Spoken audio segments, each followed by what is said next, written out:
नमस्कार, मैं हूं संजय शर्मा। आप देख रहे हैं 4 पीएम न्यूज नेटवर्क। गजब अफसर होते हैं सरकारों के, मतलब जितनी तारीफ की जाए उनकी कम है। किसी भी सरकार का कचरा बिठाना हो तो ऐसी काबिल अफसरों को तैनात करा दीजिए जैसे आजकल के अफसर हो गए हैं।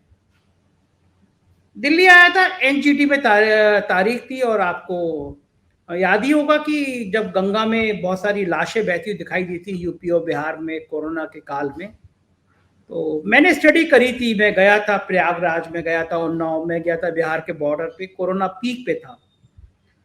और दर्द मैंने उस दिन महसूस किया था जिस दिन पहला दिन था, लॉकडाउन अचानक लग गया था और हजारों लाखों मजदूर पैदल निकल पड़े थे। मैं लखनऊ में था उस दिन, और शाम को, रात को मैं निकला तो वो दिन मैं कभी जिंदगी में भूल नहीं पाऊंगा। एक महिला थी, दो बच्चे उसके कंधे पे थे, एक बहुत बड़ा बैग अपने टांगी हुई थी। मुझे दिल दहल गया कि एक महिला इतने दूर से पैदल चली आ रही, पैर से उसके खून निकल रहा था, चप्पल नहीं थी।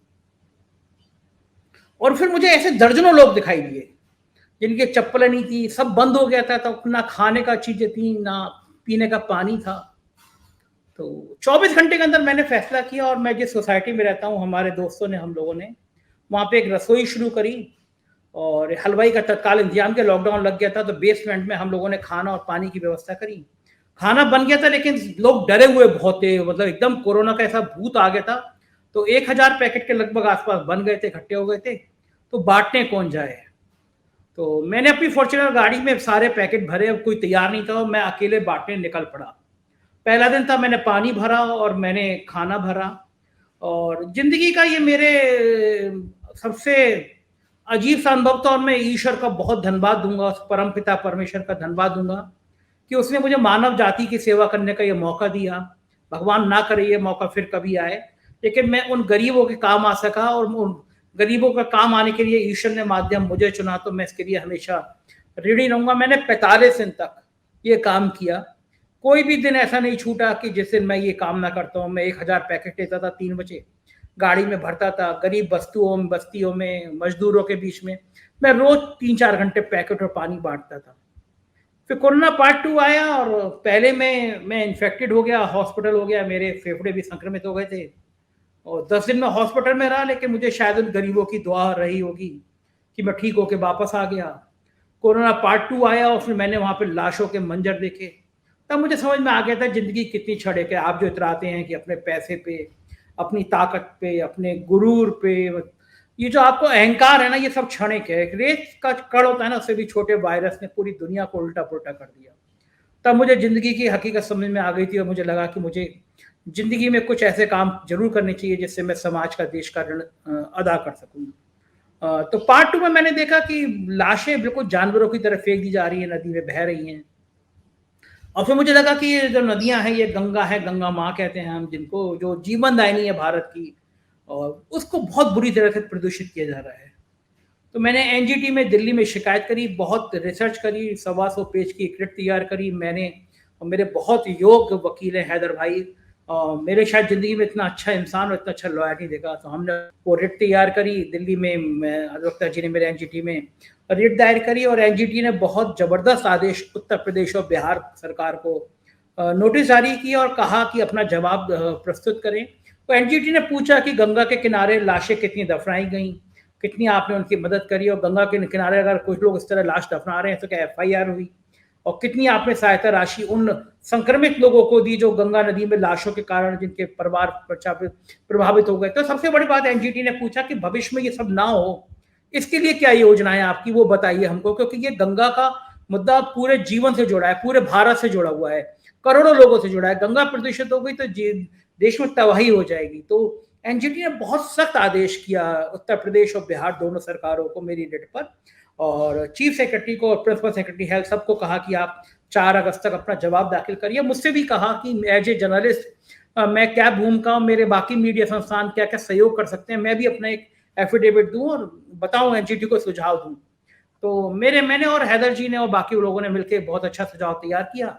दिल्ली आया कि यहाँ पे रिट में जवाब आ गया होगा सरकार का, तो हम एनजीटी के सामने प्रस्तुत करेंगे, और एनजीटी कम से कम गंगा को बचाने का एक आदेश करेगी, और ये देश के लिए बड़ा महत्वपूर्ण होगा।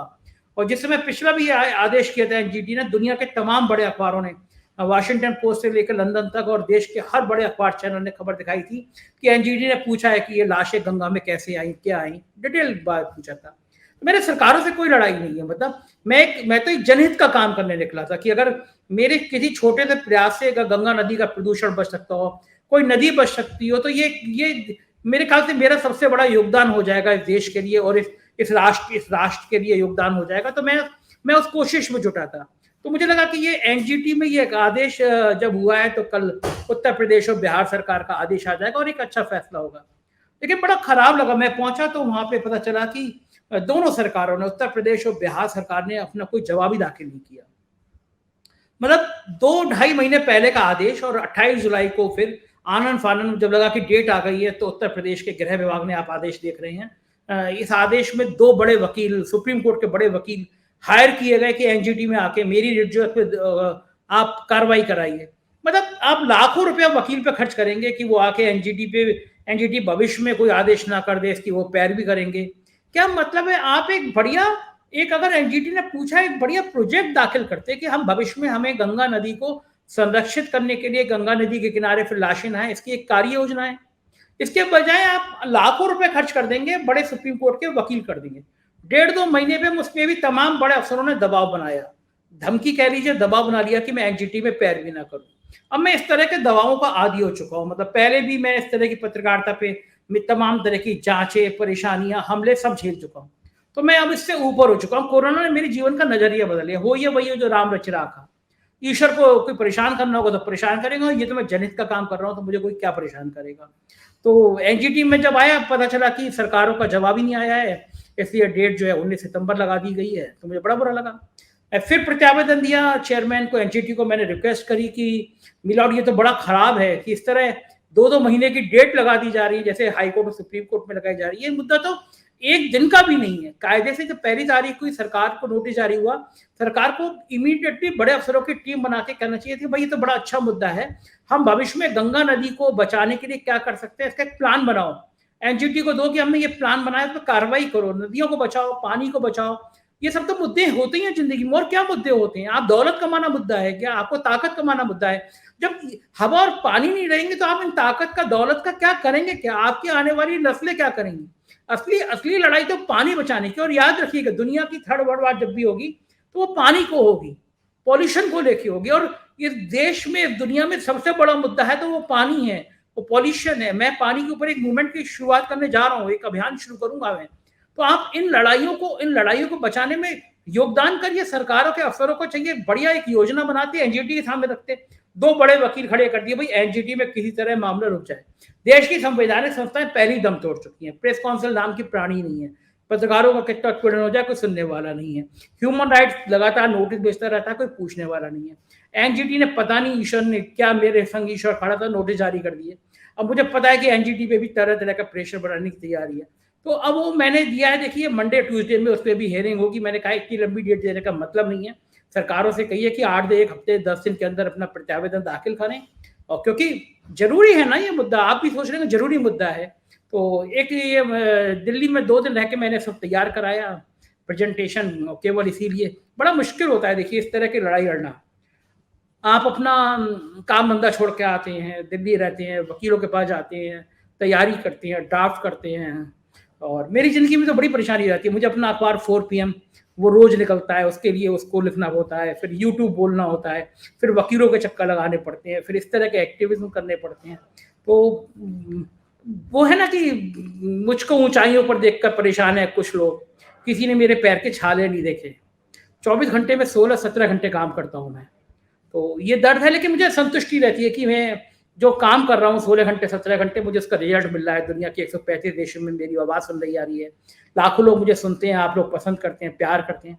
तो ये फिर मेरे को, फिर जो मैं काम करने का जुनून है मेरा और बढ़ जाता है, क्योंकि इतना प्यार किसी को मिले तो फिर वो उसको काम करना भी चाहिए। और ये तो जो नेचर ने मुझे दिया है, जो भगवान ने मुझे दिया है, उसका अंश बढ़ भी मैं ऋण नहीं अदा नहीं कर पा रहा हूँ इस तरह के मूवमेंट चला के। तो आपका साथ चाहिए, मुझे सपोर्ट करिए, और इस वीडियो को ज़्यादा से ज़्यादा लोगों तक शेयर करिए। लोगों को पता चलना चाहिए कि एक्चुअल में जो गंगा नदी के नाम पे नाटक होता है, गंगा के सफाई के नाम पे करोड़ों अरबों रुपए बड़े लोग डकार जाते हैं, वो ज़्यादा ज़रूरी है, या इस तरह मेरी छोटी सी मुहिम ज़्यादा ज़रूरी है? और फैसला आप करिए। अगर आपको लगता है कि मेरी मुहिम ये सही है, मैं आपके लिए, आपके परिवार के लिए, आपकी पूरी पीढ़ी के लिए लड़ रहा हूँ, तो इस वीडियो को ज़रूर शेयर कीजिएगा, दोस्तों से बताइएगा। एक अभियान के रूप में जोड़ें, इस लिंक को ट्विटर पे, फेसबुक पे लगाइए, ज़्यादा तक बात पहुँचेगी, ज़्यादा माहौल बनेगा, तो लोग जागरूक होंगे, कम से कम हमारी नदियाँ, हमारी गंगा माँ बचेगी। शुक्रिया इस प्यार के लिए, थैंक यू।